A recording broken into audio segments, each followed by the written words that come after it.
Assalamualaikum warahmatullahi wabarakatuh. Perkenalkan, nama saya Ziad Nazila Hafil Utma dengan NPM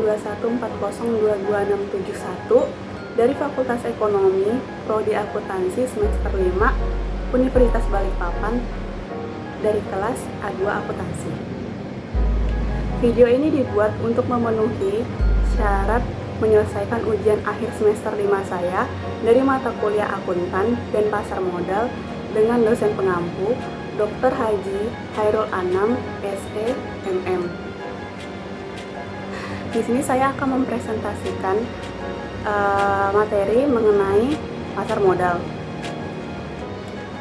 Jadi yang pertama itu adalah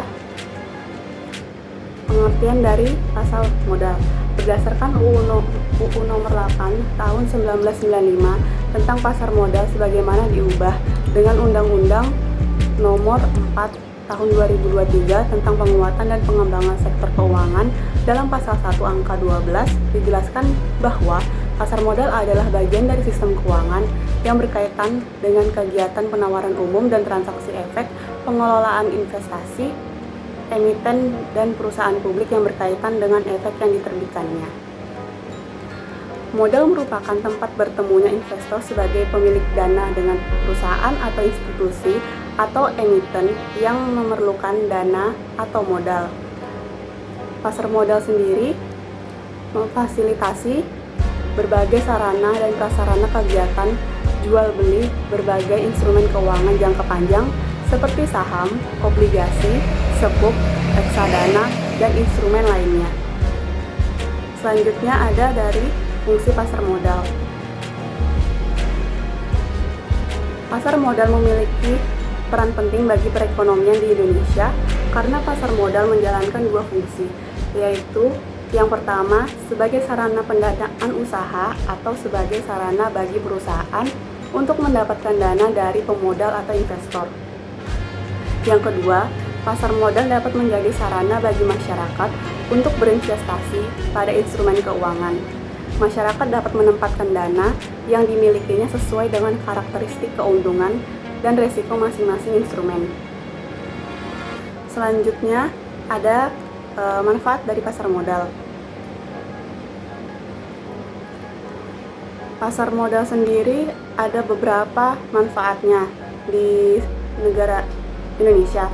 Antara lain, yang pertama sebagai salah satu sumber pembiayaan atau jangka panjang bagi perusahaan dalam mengembangkan usahanya. Yang kedua, sebagai tempat untuk penyebaran kepemilikan perusahaan kepada masyarakat. Yang ketiga, sebagai tempat investasi bagi investor yang ingin berinvestasi di aset keuangan. Yang keempat, strategi untuk mempertahankan keberadaan perusahaan dari generasi ke generasi. Yang kelima, menciptakan lapangan kerja atau profesi bagi masyarakat, baik sebagai pelaku pasar maupun investor. Yang keenam, sebagai sarana peningkatan pendapatan negara dan sebagai indikator perekonomian negara. Selanjutnya ada dari jenis pasar modal. Pasar modal sendiri terdapat beberapa jenis, dapat diklasifikasikan berdasarkan waktu transaksinya. Jika berdasarkan dengan waktu transaksinya dibagi menjadi dua, ada pasar perdana dan pasar sekunder. Pasar sekunder yang pertama itu adalah pasar di mana efek-efek atau surat berharga diperdagangkan untuk pertama kali ke masyarakat sebelum dicatatkan di bursa efek. Periode pasar perdana yaitu ketika saham atau efek lainnya untuk pertama kali ditawarkan kepada investor atau pemodal oleh pihak penjamin emisi efek melalui perantara perdagangan efek yang bertindak sebagai agen penjual saham.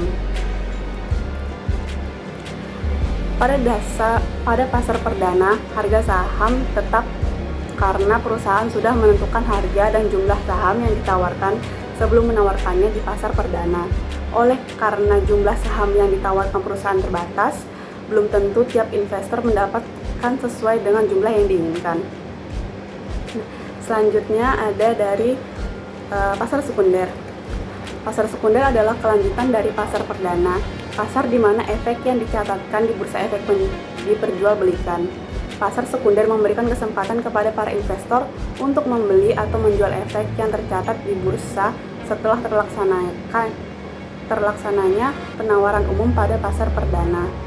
Di pasar ini, transaksi pembelian dan penjualan efek sudah tidak terjadi di antara investor dengan perusahaan, tetapi antara investor yang satu dengan investor lainnya. Setelah tercatat di bursa saham, artinya saham perusahaan tersebut bisa bebas ditransaksikan oleh publik. Misalnya saja, investor yang sudah memiliki saham hasil penawaran umum di pasar perdana biasanya akan menjual saham tersebut di pasar sekunder untuk memperoleh capital gain.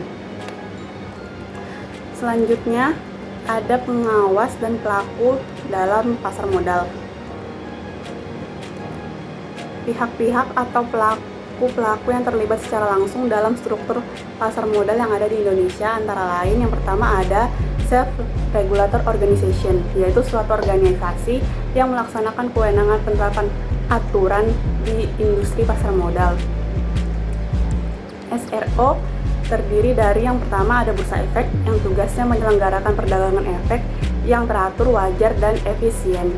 Yang kedua, menyediakan infrastruktur, sarana pendukung, serta mengawasi kegiatan anggota Bursa Efek. Selanjutnya ada Lembaga Clearing dan Penjaminan atau LKP. Tugasnya adalah melaksanakan jasa clearing dan penjamin transaksi bursa, serta jasa clearing transaksi non-bursa yang teratur, wajar, dan efisien. Selanjutnya ada Lembaga Penyimpanan dan Penyelesaian atau LPP. Tugas dari Lembaga Penyimpanan dan Penyelesaian LPP sendiri adalah menyediakan jasa kustodian sentral dan menyelesaikan transaksi yang teratur, wajar, dan efisien. Selanjutnya ada perusahaan efek.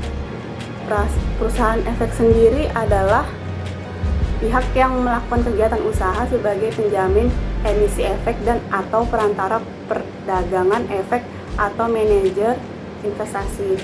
Perusahaan efek itu antara lain ada perantara pedagang efek yang melakukan kegiatan usaha jual beli efek untuk kepentingan sendiri atau pihak lain. Selanjutnya ada penjamin emisi efek. Perusahaan efek yang berlaku sebagai penjamin emisi efek melakukan kontrak dengan calon emiten dalam melaksanakan penawaran umum perdana dengan atau tanpa kewajiban untuk membeli sisa efek yang terjual. Selanjutnya ada manajer investasi. Manajer investasi adalah pihak yang kegiatan usahanya mengelola portofolio efek, portofolio investasi kolektif, dan atau portofolio investasi lainnya untuk kepentingan sekelompok nasabah atau nasabah individual kecuali perusahaan asuransi syariah, dana pensiun, dan bank yang melakukan sendiri kegiatan usahanya berdasarkan peraturan perundang-undangan. Selanjutnya ada agen penjual efek reksadana, adalah pihak yang melakukan penjualan efek reksadana berdasarkan kontrak kerjasama dan dengan manajer investasi pengelola reksadana. Selanjutnya ada penasehat investasi atau PI, adalah pihak yang memberi nasihat kepada pihak lain mengenai penjualan dan pembelian efek dengan memperoleh imbalan jasa. Perizinan PI dapat berupa per orang atau perusahaan. Keduanya wajib memperoleh izin usaha dari OJK. Sekian pembawaan materi saya tentang pasar modal. Kurang lebihnya mohon maaf. Assalamualaikum warahmatullahi wabarakatuh.